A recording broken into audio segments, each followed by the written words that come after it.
Everyone, আসসালামু আলাইকুম। সোহম ছোটবেলা থেকে একজন প্রতিভাবান শিল্প ছিল, তবে তার পরিবার ও সমাজ থেকে তিনি কখনো সামর্থ্য পায়নি। সবাই বলতো শিল্পকলা দিয়ে জীবন চলবে না, আর এটা দিয়ে কিছুই হবে না, তুমি পড়াশোনা করো।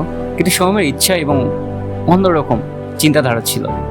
তার ক্যানভাস আর রং ছিল তার পুরো পৃথিবী। সোহম প্রতিদিন স্কুল শেষে তার ছোট্ট একটা ঘরের মধ্যে বসে চিত্র আঁকত। একদিন তার স্কুলের একটি চিত্রাঙ্কন প্রতিযোগিতা হয়। স্কুলের সেরা শিল্পীকে জাতীয় প্রতিযোগিতায় অংশগ্রহণের সুযোগ দেওয়া হবে। সবাই বলেছিল তুমি এটা পারবে না, কিন্তু সোহম বিশ্বাস করতো যদি মন থেকে চেষ্টা করো তাহলে অসম্ভব কিছুই নেই।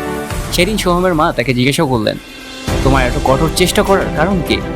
সোহম হেসে দিয়ে বলল, আমি জানি আমার চিত্রাঙ্কন একদিন জীবন পরিবর্তন করে দিবে আমার। অনেক কষ্ট এবং অধ্যবসায়ের পর সোহম প্রতিযোগিতায় প্রথম হয় এবং জাতীয় প্রতিযোগিতায় অংশ নেয়।